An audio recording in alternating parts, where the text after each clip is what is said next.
Alright, let's talk about the 90s. If you grew up in that decade, you know it was an undisputed golden era for snacks. I'm talking about a time when food scientists were clearly just having the most fun, throwing caution to the wind, and creating edible masterpieces. We're talking about snacks that weren't just about taste. They were an experience. They came in bizarre shapes, glowed with neon colors, and had flavors that your tongue had never encountered before. It was a wild, wonderful time to be a kid with a lunchbox. And honestly, we were the lucky ones who got to live through it. Prepare to have your memory jogged because, yeah, we're about to dive deep into some snacks you probably haven't thought about in decades. Can you still conjure up the exact taste of that frosting? The specific texture of that chip? Or the sound a certain candy made when you opened it? This isn't just a trip down memory lane, it's a test. If you can vividly remember these snacks, it's a clear sign that your memory is as sharp as a tack. You've held on to these precious, delicious moments from a simpler time. So, get ready to feel a wave of nostalgia, so powerful it might just transport you back to your childhood living room, sitting in front of the TV on a Saturday morning. We're about to unlock some core memories you didn't even know you still had. Let's see how many of these you remember. It's time to find out if you're a true 90s kid with a super-powered memory for all things sweet, sour, and artificially colored. Let's do this. Let's start with the undisputed king of the lunchbox. The snack that separated the haves from the have-nots, Dunkaroos. Just saying the name probably conjures up a very specific image. That little plastic tray, perfectly divided. On one side you had the cookies, vanilla, chocolate, or even the rare but glorious cinnamon graham. They weren't just any cookies. They were the perfect bite-sized vehicles for the main event. They were sturdy, yet crumbly, designed with a singular purpose in mind. And on the other side? Oh, the other side. That was the treasure chest. A shimmering pool of frosting. We're talking funfetti-style vanilla with rainbow sprinkles, or that rich, decadent chocolate. There was a ritual to it, wasn't there? You'd carefully peel back the foil lid, trying not to spill a single precious sprinkle. The scent alone was intoxicating, a sugary perfume that signaled pure joy. It was a moment of pure, unadulterated bliss before the dunking even began. The act of dunking was an art form. Did you go for a light dip, just to get a hint of frosting? Or were you a full submersion kind of person, coating the entire cookie until it was barely visible? Maybe you were a strategist, using the first few cookies to get a moderate amount of frosting, saving the last one for a massive final scoop to clean out the compartment. There was a science to it, a method to the madness that only a true Dunkaroo connoisseur would understand. Remember the kangaroo mascot? That cool, sunglasses-wearing kangaroo who was the gatekeeper to this sugary paradise. Seeing that original packaging in your lunch was like finding a winning lottery ticket. It meant you were part of a special club.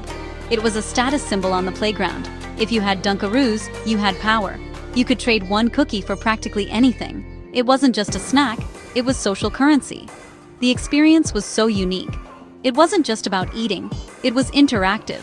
You were the chef, the architect of your own perfect bite. That combination of crunchy cookie and smooth, gritty from the sprinkles frosting is a texture and flavor profile that is seared into the brains of a generation. It was a moment of pure, sugary indulgence that felt like a secret treat just for you. For those of us who remember the original, the real deal, it's a sacred memory. The modern versions are fine, they're a nice little echo of the past, but they can never fully replicate that feeling. The specific taste of that 90s era frosting, the exact crunch of those cookies, the feel of that plastic tray. If you remember that, you were there. You were part of the Dunkaroo Dynasty. Now let's talk about hydration, 90s style. Forget your fancy water bottles. We had something far superior, something that was part drink, part toy, part work of art. I'm talking about Squeezit. These weren't just plastic bottles filled with sugar water. They were characters. Each flavor had its own unique, molded face on the bottle. A little personality you got to hang out with before you, well, twisted its head off. There was Chucklin' Cherry, Grumpy Grape, Silly Billy Strawberry, each one with a goofy expression that made picking your drink an actual decision. You weren't just choosing a flavor, you were choosing a friend for the afternoon. The bottle itself was part of the fun. The soft, pliable plastic was designed for one thing, squeezing. It was right there in the name, a command and a promise of the satisfaction to come. The ritual was everything. First, you had to twist off the top. It was a surprisingly difficult task for small hands sometimes, a real test of strength. But that satisfying crack when the seal broke was the starting pistol for the race to refreshment. Then came the moment of truth. You'd bring the bottle to your lips, tilt your head back, and give it that first powerful squeeze. That initial burst of liquid was a flavor explosion. It wasn't just a gentle stream, it was a high-pressure jet of pure, unadulterated fruit-flavored sugar. The taste was electric, a neon-bright interpretation of cherry, grape, or orange that existed nowhere in nature, but was absolutely perfect in that moment. There was a specific technique to it, squeezing and releasing to control the flow, trying to get every last drop out of the bottle. You'd end up contorting the little guy's face in the process. And let's not forget the special editions. Remember the ones that came with the little color change tablets? You'd drop a pellet into your drink and watch in amazement as it magically transformed from one color to another. It was like a science experiment you could drink. It took an already fun experience and elevated it to the level of pure wizardry. It was innovation in beverage technology, people. Squeezing the last drops from a contorted Squeezit bottle is a core memory. You'd roll it up from the bottom like a tube of toothpaste, determined not to waste a single molecule of that precious nectar. The empty, twisted plastic husk was a trophy, a testament to your hydration prowess. Squeezit wasn't just a drink, it was an activity. A brightly colored, face-contorting, head-twisting phenomenon that made being thirsty the most exciting part of the day. If your lunchbox didn't contain a pouch of these, were you even living? I'm talking about the snack that was also a dare, a mystery, and a flavor explosion all in one: Fruit Gushers. The name itself was a perfect description of the experience. These weren't just fruit snacks. They were little hexagonal jewels filled with a mysterious liquid center. The anticipation was half the fun. Opening that silver pouch released a sweet, fruity aroma that was the signal for greatness. Inside, you'd find a small pile of these gummy gems, glistening under the fluorescent lights of the school cafeteria. You never knew exactly what mix of colors and shapes you were going to get. Would it be a pouch heavy with the coveted strawberry splash? Or would you get a good mix, including the tropical flavors? It was a delicious lottery every single time. The real magic, of course, happened when you bit into one. That moment when your teeth broke through the gummy exterior and hit the liquid core was, and I don't say this lightly, a seismic event for your taste buds. A gusher of intensely flavored liquid would flood your mouth. It was a textural surprise that never got old. It was a snack that kept you on your toes, literally. Gushers were also the foundation of a whole playground subculture of dares and challenges. How many gushers can you fit in your mouth at once? Was a legitimate question of athletic prowess. Kids would compete to see who could create the most epic super gusher, a massive ball of chewed-up gummies that promised an apocalyptic flavor explosion. It was gross, it was weird, and it was an essential part of the gusher experience. Finding a pack of gushers in your lunchbox was like a secret message from your parents that said, "Go on, have a little fun, be a little weird." It was a burst of chaotic energy in the middle of a structured school day.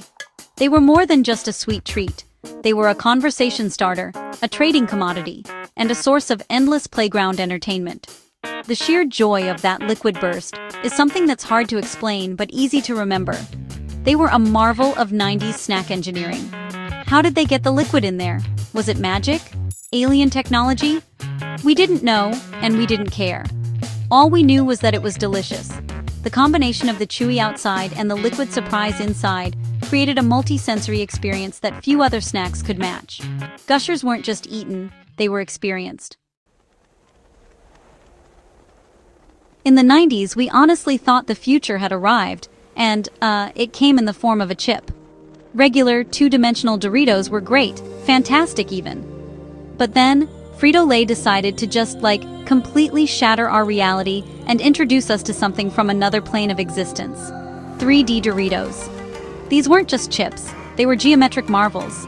Little, puffy, hollow cones of pure, crunchy goodness. Do you remember the container they came in? It wasn't a bag. Oh no, that was just way too conventional. 3D Doritos came in a cylindrical canister with a pop-top lid.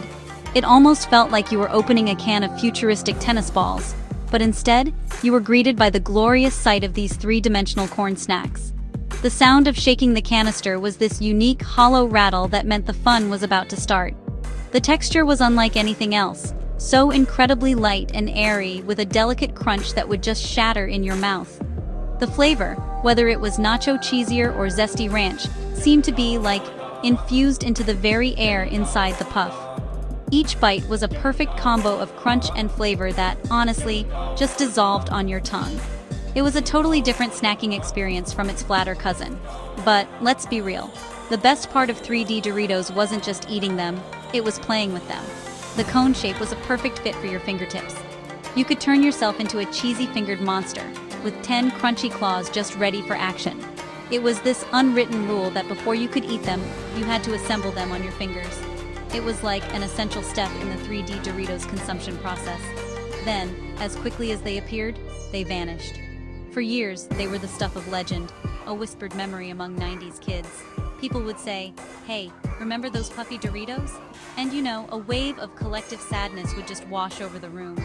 They became one of the most highly requested discontinued snacks of all time. The demand was so great, the nostalgia so powerful, that they actually brought them back for a while. And when they returned, it was a moment of pure triumph for 90s kids everywhere. We totally flocked to the stores to see if the magic was still there. And while the new version was good, it was just a reminder of the original's greatness. The excitement of that first launch, the novelty of that cone shape, the fun of putting them on your fingers, that was a lightning in a bottle moment that really defined 90s snack innovation. Now we move from delicious to dangerous. Let's talk about the candy that was less of a treat and more of a personal challenge, a test of your very soul. I'm of course talking about Warheads. This wasn't a candy you ate for pleasure. Oh no. This was a candy you ate for bragging rights. The iconic packaging, with the cartoon character's head exploding, was not an exaggeration. It was a warning label. The whole experience was a ritual of pain and endurance. You'd unwrap the small, hard candy, and you knew you had about a 3-second window of peace before the assault began. The moment it hit your tongue, it was an all-out attack. An intensely, face-puckeringly sour flavor would take over your entire being. Your eyes would water, your cheeks would clench, and your mouth would feel like it was turning inside out. The goal was simple: survive. You had to keep the warhead in your mouth through the initial sour onslaught until you reached the sweet, calming center. Spitting it out was a sign of weakness, an admission of defeat. The playground was a battlefield, and your ability to withstand a warhead determined your rank. It was a culture of dares, with kids challenging each other to see who could last the longest. And let's talk about the flavors, which were more like levels of difficulty.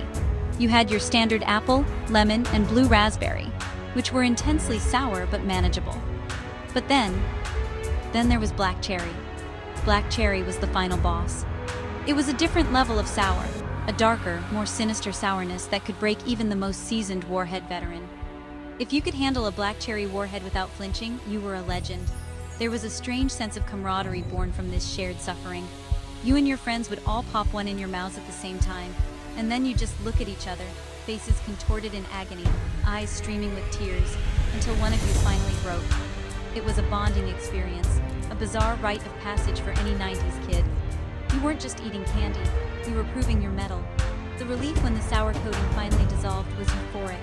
It was like the storm had passed, and you had reached a safe, sugary harbor. That sweet core was your reward for the torture you had just endured. Warheads weren't just candy, they were an extreme sport for your mouth. They taught us about perseverance, about pushing through pain to get to the sweet reward on the other side. And they definitely taught us who our toughest friends were. In the complex economic system of the school cafeteria, one item reigned supreme as the gold standard. It wasn't money, it wasn't a toy, it was a dense, fudgy rectangle of pure chocolatey goodness topped with a galaxy of rainbow chips. I am, of course, talking about the Little Debbie Cosmic Brownie. This wasn't just a dessert, it was a status symbol, a powerful bargaining chip. Let's first appreciate the brownie itself. It was a masterpiece of texture. It was impossibly dense and fudgy, almost like a piece of solid fudge rather than a baked good. It had a substantial chew to it that made it feel like a truly decadent treat. And on top, a layer of thick, glossy chocolate icing that stuck to the roof of your mouth in the most satisfying way. It was a chocolate lover's dream. But what truly made it cosmic were the toppings. Those little candy-coated chocolate chips. They weren't sprinkles, they were something more. They were crunchy, colorful, and scattered across the top like a miniature candy constellation. The rainbow colors against the dark chocolate background made it look like a little piece of edible art. They added a delightful crunch that contrasted perfectly with the soft, fudgy brownie. The lunchbox trading economy was a fierce and unforgiving market, and the cosmic brownie was its most stable currency. If you had a cosmic brownie in your lunch, you were in a position of power. You could trade it for almost anything. A whole bag of chips, a fruit roll-up, maybe even someone else's entire sandwich if they were desperate enough. Owning a cosmic brownie was like holding a royal flush. Unwrapping one was a moment of pure anticipation. The way the plastic would peel away, sometimes taking a little bit of the precious icing with it, was a minor tragedy we all endured. Then you'd be greeted by that rich, chocolatey smell and the sight of those colorful chips. It was a multi-sensory experience that signaled a high point in your school day. It was the perfect way to end a mediocre lunch of a squished sandwich and some baby carrots. The cosmic brownie was more than a snack. It was a little brick of happiness. It was a reliable, consistent source of joy in a world of pop quizzes and playground drama. The fact that they are still around today is a testament to their perfection. But for those of us who remember them as the ultimate lunchbox prize, they hold a special, almost mythical status. They were the fuel for our playground negotiations and the sweet reward at the end of a long morning. Let's unroll our final memory. This snack wasn't just long, it was an epic journey. It was 3 feet of fruity, chewy tape that provided endless entertainment. Of course, I'm talking about fruit by the foot. This was the snack that encouraged you to play with your food in the most glorious way possible. The name itself was a challenge, a whole foot, no, 3 whole feet of fun. The experience began with the packaging, that iconic box and the individually wrapped roll inside. You'd tear open the foil pouch and pull out the tightly wound scroll of fruit snack, neatly spooled on a piece of waxy paper. The act of unrolling it was a ritual. How would you do it? Would you unroll it slowly, savoring each inch? Or would you let the whole thing drop to the floor like a fruity party streamer? The texture was unique. It was thin, slightly sticky, and had a satisfying chew that wasn't quite gummy and wasn't quite taffy. It was its own thing. And the flavors were classic 90s fruit interpretations. Strawberry, berry tie-dye, color by the foot. The tie-dye ones were especially prized, with their psychedelic swirls of color that made each roll a unique work of art. Fruit by the foot was a social snack. It was made for sharing and trading. You'd unroll a section and tear it off for a friend. Or you'd have competitions to see who could eat their roll the fastest without using their hands. It was also a canvas for creativity. People would tie it in knots, braid different flavors together, or try to write their names with it. The possibilities were as long as the snack itself. Remember trying to read the little jokes or facts printed on the paper backing as you unrolled it? It was an added layer of entertainment, a little bonus feature for your snacking adventure. The combination of eating, playing, and reading made Fruit by the Foot a true multitasking treat. It wasn't a snack you could eat quickly. It demanded your time and attention, and we were happy to give it. The nostalgia for the original is strong. The specific chewiness, the way it would stick to your teeth just so, the artificial but perfect fruit flavors. It all combines into a powerful memory. It represents a time when we had the luxury of taking our time with a snack, of unrolling it inch by inch and making it last. It was 3 feet of simple, pure, unadulterated childhood joy. Wow, what a trip! It's amazing how a simple taste or even just the memory of a taste can be a time machine, instantly transporting us back to the schoolyard, the living room floor, or the back seat of the family minivan. These snacks weren't just food, they were the edible bookmarks of our childhoods. Each one holds a story, a feeling, a moment. They're anchors to a time when our biggest worry was whether we'd get the last black cherry warhead, or if our 3D Doritos would break before we could get them on our fingers. Some of these legends, like the mighty Cosmic Brownie, are still with us, carrying the torch for a new generation. Others, like the original 3D Doritos and the true classic Squeezit, now live on only in our memories, and in grainy 90s commercials on the internet. They've become the stuff of legend, delicious ghosts of snacks past. But whether you can buy them today or not, the joy they brought us is permanent. That feeling of pure, unadulterated delight is something we get to keep forever. It's clear that the 90s was a truly special, inventive, and downright weird time for snacking, and we were the lucky ones who got to taste it all. So now I have to ask you, which snack we talked about today brought back the most vivid memory for you? Was there one that you had completely forgotten about until now? Let me know in the comments. I'd love to read about your own delicious memories. Now, if you'll excuse me, all this talk has given me an intense primal craving for some Dunkaroos.